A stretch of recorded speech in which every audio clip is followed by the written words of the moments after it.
Welcome back to the Real News Network. I'm Paul Jay, and this is Reality Asserts Itself. We're continuing our discussion dealing with all kinds of issues relating to developing a new green economy. We're joined again by Bob Pollin. Thanks for joining us, Bob. And once again, Bob is co-director of the Perry Institute at Massachusetts Amherst, and he is also author of Global Green Growth, which is a big report where you have modeled how to get to a green economy. And where do people find this anyway? Okay, report? So I have two reports, and I want to say I have wonderful co-authors on both of the reports. So the Green Growth, which was put out by the Center for American Progress, is online. So you just type in Green Growth, Robert Pollin, you'll get there.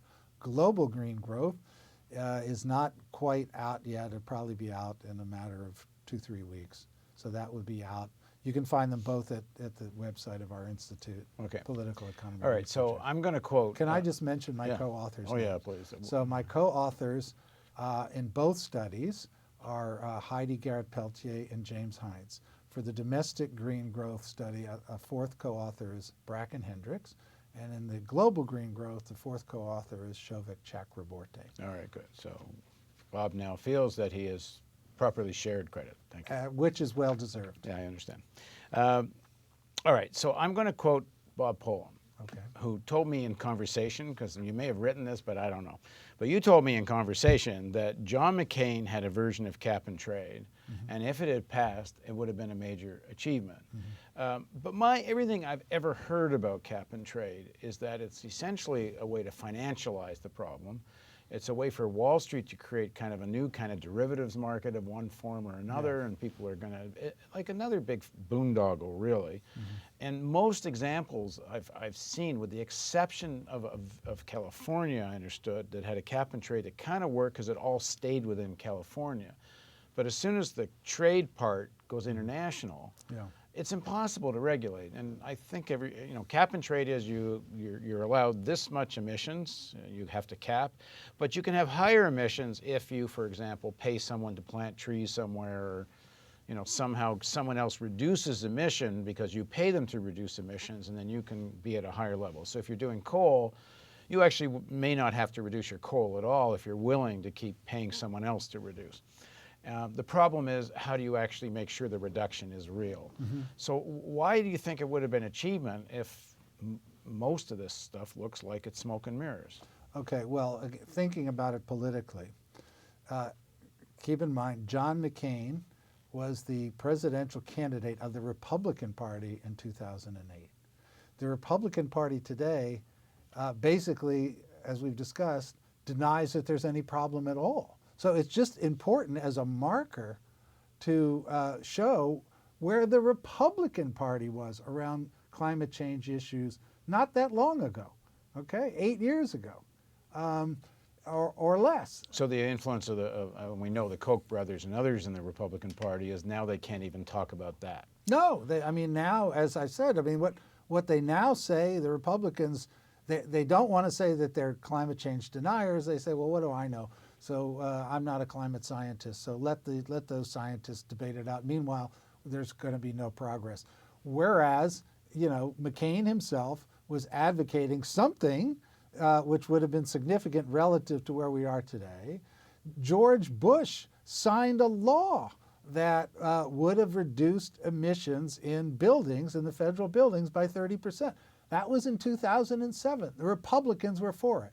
So in terms of the politics, there has been massive retrogression, and that means that we can also go back, to a more positive framework, even including the Republicans. Now, why does that mean that? Because it wasn't that long ago. No, but we know what happened here is we know that the fossil fuel industry, through enormous amounts of money at creating a section of the Republican Party that won't allow this, and changes in the election financing laws have made it even easier to do all of that.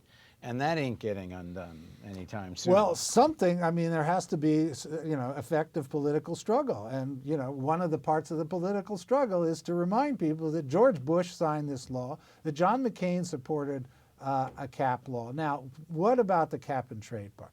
Now, to me, let's just speak as general principles first.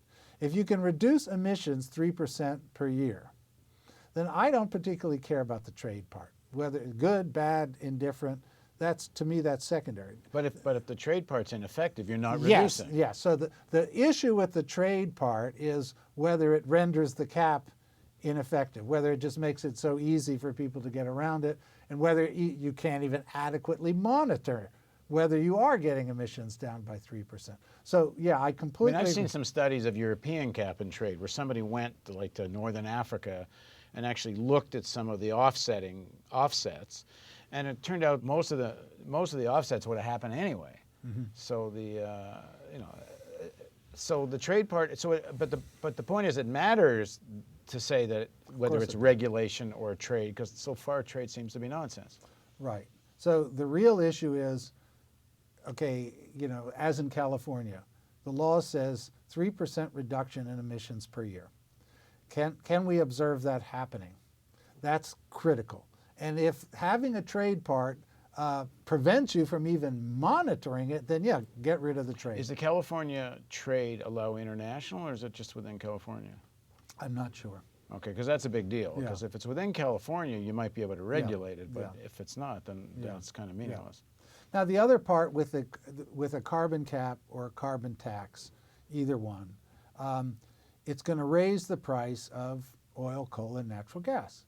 And that's going to hurt low-income people. Rich people won't even notice it. Low-income people will. And that is going to be a hardship for them. And that's, again, a reason as to why they might be against the whole green thing. Because they said, well, yeah, the rich people, they're all fine. They don't even notice it. But it's going to reduce my standard of living by 10% because I still have to pay for home heating oil. I still have to drive my car to work. So one of the arguments for like a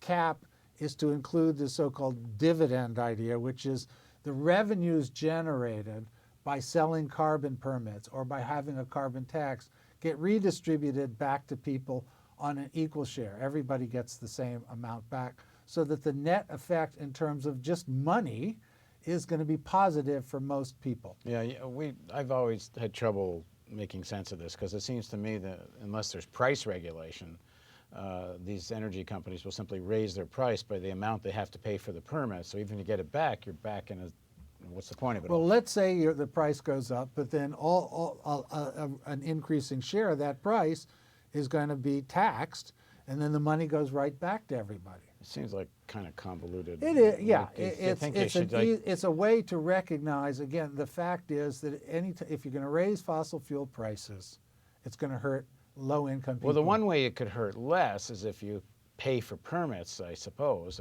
but I would regulate and tax, and then put that money into real subsidies to make houses and such more efficient. Right. Then the thing actually makes sense together. Yeah, so that's, so I would argue that should be a big part of the agenda. If you're going to have revenues from a carbon tax or a cap, put that into making solar energy really cheap.